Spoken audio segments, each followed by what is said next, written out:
Hello everyone, welcome back my YouTube channel जिसका नाम है श्री बालाजी क्लासेस। आज का जो टॉपिक है वो है ट्रिग्नोमेट्री का फार्मूलाज के बारे में बता दे रहे हैं और जो इसका डिग्री का मान है वो भी बता दे रहे हैं। देखिए, और जितने लोग भी चैनल पर नए हैं पहले चैनल सब्सक्राइब कर लीजिए, लाइक कर दीजिए और शेयर कर दीजिए ताकि अन्य लोगों को तक भी ये वीडियो पहुंच जाए। ठीक है, तो चलिए बता दे रहे हैं कि पहले तो ले लेते हैं। आपको बताएंगे कि साइन जैसे कि हो रहा है साइन 30 का मान कितना होता है, साइन 0 डिग्री मान कितना होता है, इसके बारे में बताएंगे।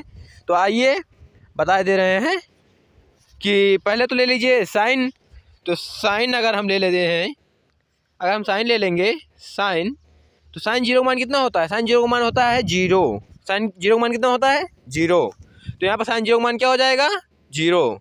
ठीक है, और उसके बाद अगर साइन 30 का मान ले ले तो क्या हो जाएगा 1/2। साइन 30 का मान क्या हो जाएगा 1/2। उसके बाद अगर हम आ जाते हैं साइन 45, साइन 45 का मान कितना हो जाएगा 1/√2। साइन 45 का मान 1/√2। ठीक है, और उसके बाद अगर हम साइन 60 का मान ले लें तो साइन 60 का मान कितना हो जाता है, साइन 60 का मान हो जाता है √3/2। साइन 60 का मान कितना हो जाता है, साइन 60 का मान हो जाता है 1√3/2। और साइन 90 डिग्री मान ले लें तो साइन 90 डिग्री मान हो जाता है 1।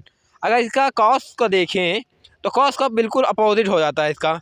जैसे कि यहाँ पर था साइन 90 का मान, साइन 90 डिग्री मान 1, तो यहाँ पे हो जाएगा साइन 0 डिग्री मान 1। और फिर उसके बाद कॉस 0 डिग्री मान 1। और उसके बाद कॉस 30 का मान हो जाएगा √3/2। और उसके बाद फिर से कॉस 45 का मान जो हो जाएगा 1/√2 हो जाएगा। और उसके बाद जो हो जाएगा हमारा कॉस 60 मान है वो हो जाएगा 1/2। उसके बाद साइन 90 का मान जो हो जाएगा वो हो जाएगा जो कॉस 90 का मान जो हो जाएगा वो हो जाएगा 0। देखिए उसका साइन का अपोजिट है कि नहीं है, ये जो है इस साइन का मान और कॉस का मान अपोजिट है। पहले साइन का अगर आपको ज्ञात हो गया तो कॉस का ऑटोमेटिक ज्ञात हो जाएगा। ठीक है, उसके बाद हम बात कर लेते हैं tan के बारे में। tan 0 का मान कितना होता है, tan 0 का मान होता है 0 डिग्री मान 0 हो जाएगा।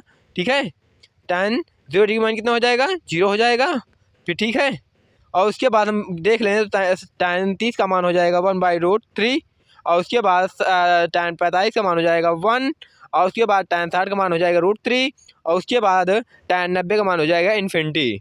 ठीक है, अगर कॉट का ले लें तो ये tan का उल्टा हो जाएगा, अपोजिट हो जाएगा। तो यहाँ पर tan 0 का मान हो जाएगा कॉट 0 का मान हो जाएगा इन्फिनिटी। और उसके बाद कॉट 30 डिग्री मान हो जाएगा √3। और उसके बाद अगर हम ले लें tan 45 का मान कॉट 45 का मान तो वो हो जाएगा 1। और उसके बाद कॉट 60 डिग्री हो जाएगा 1/√3।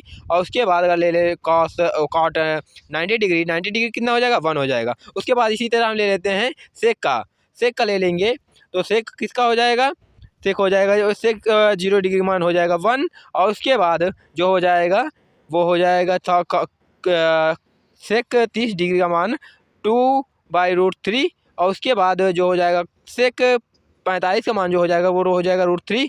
और उसके बाद जो सेक 60 का मान हो जाएगा वो हो जाएगा सेक 60 का मान जो हो जाएगा वो हो जाएगा 2। और उसके बाद सेक 90 डिग्री जो मान हो जाएगा वो हो जाएगा इन्फिनिटी। ठीक है, अब यहाँ पर हम फिर से देख लेते हैं तो ये जो हमारा सेक का मान जो निकला हुआ है ये हमारा अगर अपोजिट में रख दें, या अगर अपोजिट में रख दें, देख लीजिए कॉसेक के अपोजिट ही आ रहा है ना। तो देख लीजिए फिर से हम बता दे रहे हैं कि जो कॉसेक 0 डिग्री मान होगा वो इन्फिनिटी हो जाएगा, कॉस 30 का मान 2 हो जाएगा। और उसके बाद जो कॉस 45 का मान है वो √2 हो जाएगा। उसके बाद जो कॉसेक 60 का मान है वो √2/√3 हो जाएगा। और उसके बाद जो कॉसेक 90 का मान है वो 1 हो जाएगा। ठीक है, आई होप आप लोगों को समझ में आया होगा। अगर आया है तो चैनल को लाइक कीजिए, सब्सक्राइब कीजिए और शेयर भी कीजिए। धन्यवाद।